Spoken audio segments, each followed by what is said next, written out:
उपनिषद की एक कथा है। सत्यकाम जो ज्ञान का पिपासु तो था। सत्यकाम जाबाल एक ऐसे ऋषि बने संत सानिध्य से, ऋषि कुल शिक्षा से। लेकिन इसका प्रारंभ बचपन देखे तो कहीं से नहीं कल्पना कर सकते थे कि उनको ऋषि गौतम ऋषि स्वीकार करें। सत्यकाम जब छोटा सा था अपनी माँ के साथ रहता था।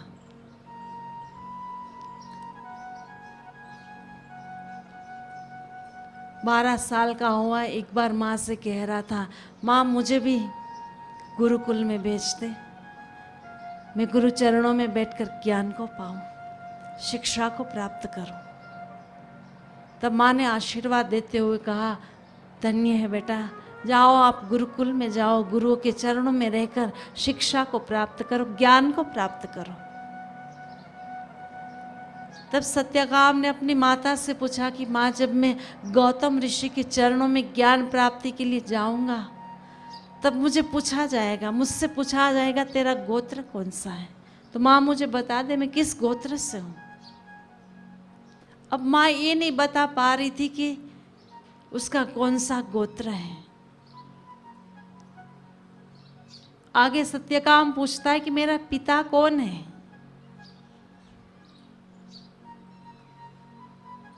तब भी माता नहीं बता पा रही थी। तब सत्यकाम चिंता करने लगा और सोचने लगा भीतर भीतर कि अगर मुझे गोत्र नहीं पता लगेगा तो मैं ज्ञान कैसे पाऊंगा। पूर्व के समय में गुरु गोत्र पूछे बिना शिष्य को स्वीकार नहीं करते थे।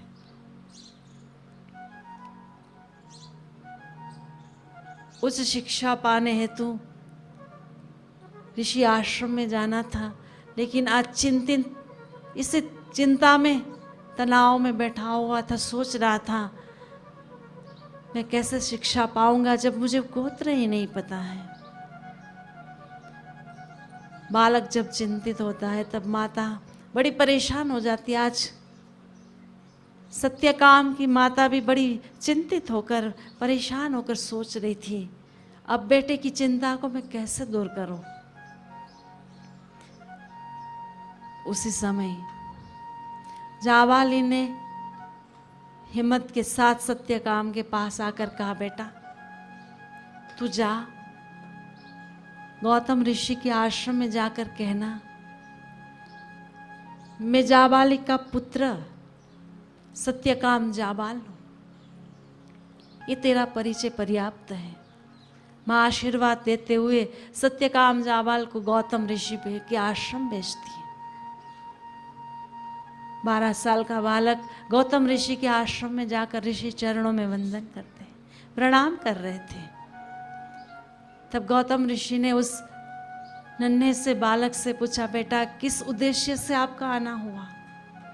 सत्यकाम कह रहा है, मुझे आपसे ज्ञान पाना है, ज्ञान पाना है। आपका गोत्र कौन सा है, किस गोत्र से है। जो सत्यकाम सोच रहा था घर में, मैं जब गुरु के समक्ष जाऊंगा, गुरु मुझे गोत्र पूछेंगे, मैं क्या गोत्र बताऊंगा।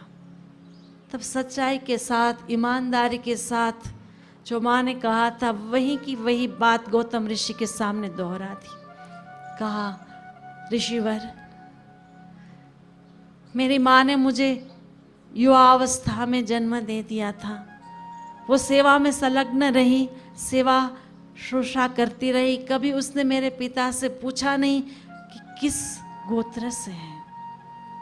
12 साल के बालक की निर्दोष स्वर में, आवाज में निर्दोषता, निखालिसता और सच्चाई को देखकर गौतम ऋषि अति प्रसन्न हुए। प्रसन्न होकर कह रहे थे कि बेटा जो तेरी सच्चाई है उससे मैं बहुत बहुत प्रसन्न हूं, और मैं आज से तुझे तेरा गोत्र बताता हूं।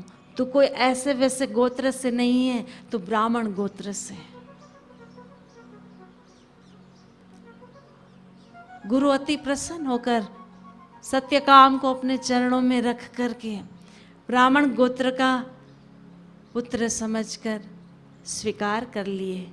सत्यकाम प्रणाम करके गुरु से शिक्षा पाने की याचना करते हैं। तब गुरु 12 साल के बच्चे को एक गौशाला में लेकर के जाते हैं। पहले के समय में धन संपदा कितनी है ये नहीं देखा जाता था, किसके पास कितना गोधन है उसका महत्व रहता था। जिसके पास अधिक गोधन है, गौ माताएं है, गौ की सेवा है, गाय माता का पालन पोषण होता है, तो समझा जाता था ये बड़ा धनवान है। ऋषि आश्रम में असंख्य गाय माताएं थी। सत्यकाम को गुरुवर ने गायों के दर्शन कराते हुए कहा, आपको इसी गाय माता की सेवा करनी है।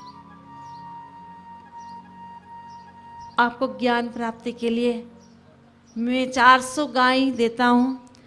जो विशाल गायों का झुंड था उनमें से बूढ़ी बुजुर्ग 400 गायों को छांट करके सत्यकाम जाबाल के हाथ में देते हुए सेवा का जिम्मेदारी देकर गौतम ऋषि ने कहा, आप जंगल में जाइए, जब 1000 गायें हो जाए, सहस्त्र गाय होने पर आप वापस आइएगा, आपको ज्ञान का उपदेश करा देंगे, ज्ञान की प्राप्ति करा देंगे। 12 वर्ष का बालक आया था पढ़ाई करने, शिक्षा पाने के लिए।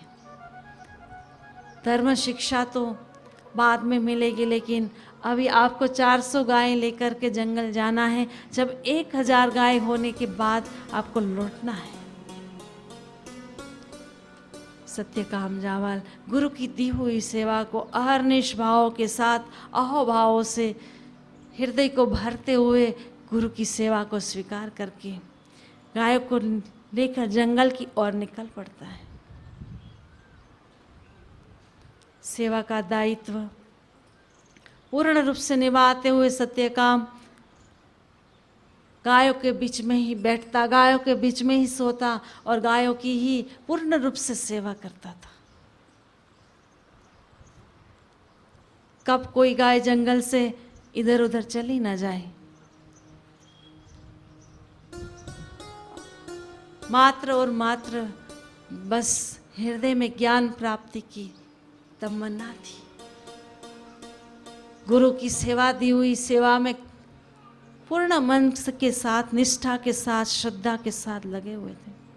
गौ का ध्यान करता था, गौ माता का सुरक्षा करता था, देखभाल करता था। उन्हें कहीं जंगली जानवर आकर खा ना जाए, कुछ ईजा पहुंचा ना जाए, इसके लिए सदा चौकन्नी नजरों से देखता रहता था, सेवा करता रहता था। गौ सेवा में इतना तल्लीन हो गया कि उसे पता ही नहीं चला कि गौएं कितनी हो गई। अधिकारी शिष्य कभी गुरु के वचनों को ठुकराता नहीं है।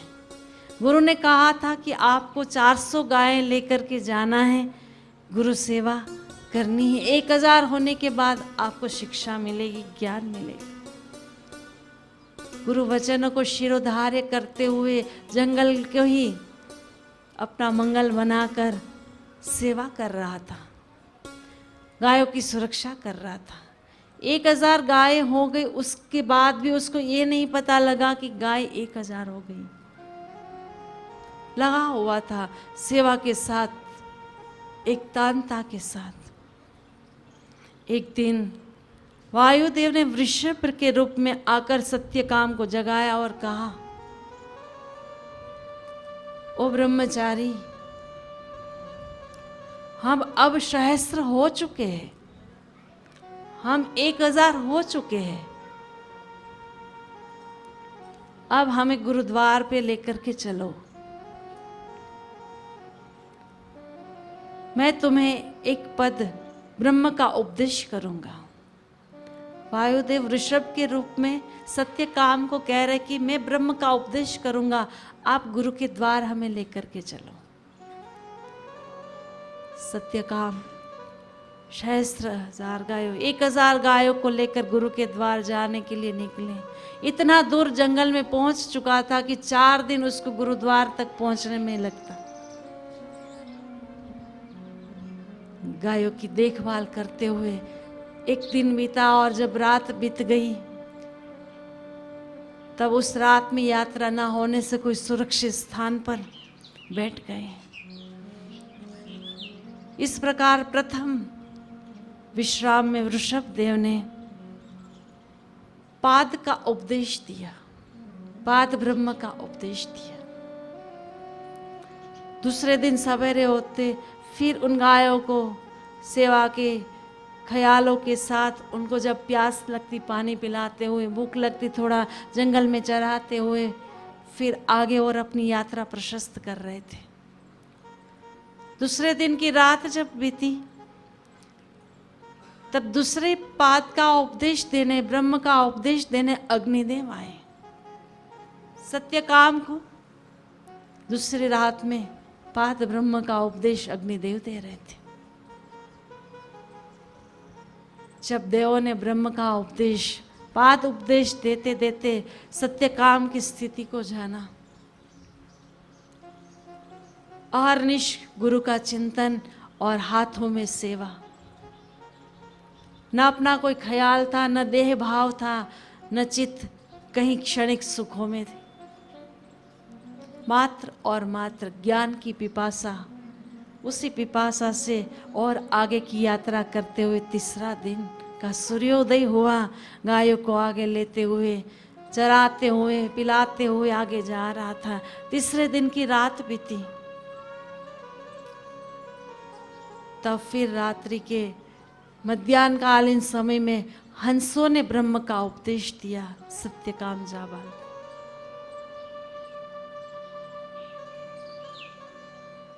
फिर चौथा दिन, जिस दिन गुरु के द्वार पहुंचना था, गायों को आगे लेते हुए जा रहे थे, पढ़ रहे थे कदमों को बढ़ाते हुए, पर आज मस्ती कुछ निराली सी थी, चेहरे पर चमक कुछ अलग से थी।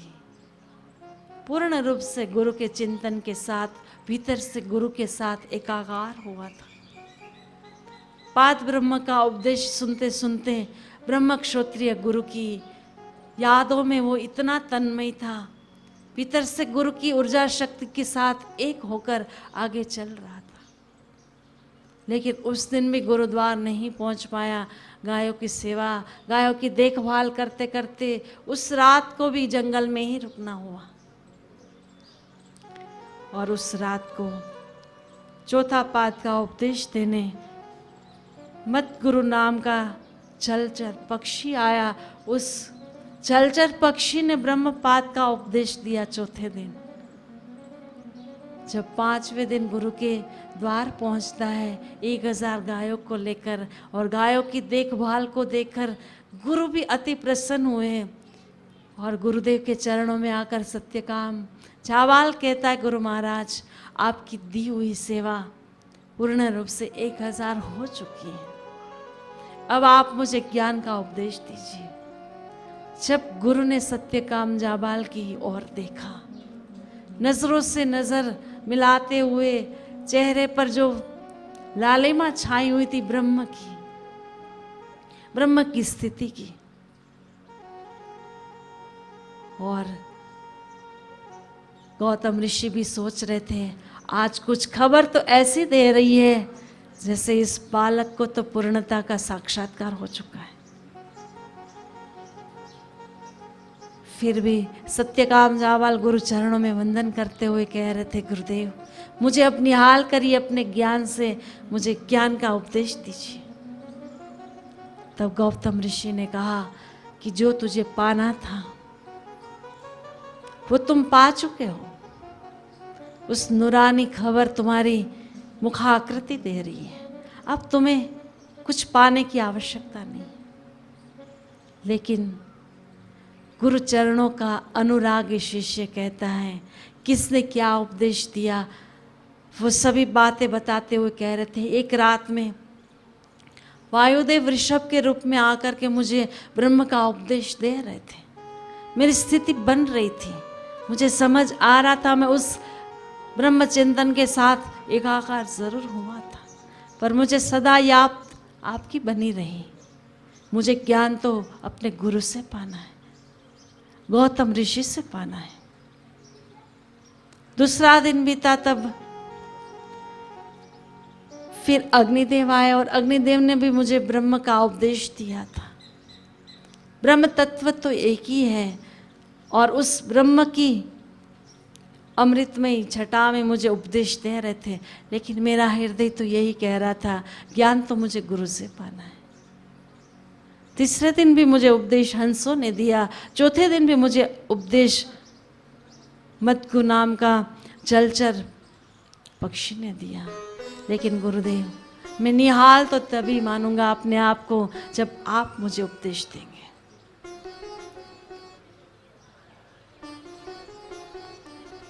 जब गुरु पूछते तुम्हें सत्य का उपदेश किसने दिया, निखालिस हृदय के साथ,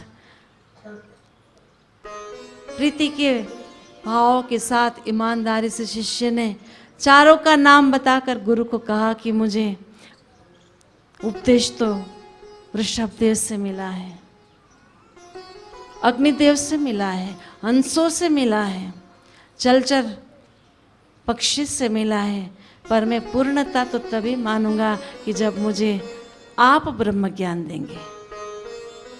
सत्य काम किए इस बात को सुनकर गौतम ऋषि अति प्रसन्न होकर अपने अमृतमय वाणी से ब्रह्म परमात्मा की दिव्य अमृतमय वाणी सुना रहे थे और सत्य काम जाबाल उसी क्षण उस ब्रह्म परमात्मा की ज्ञान की गहराइयों में डूब डूब करके कह रहा था कि धन्य है गुरु की कृपा।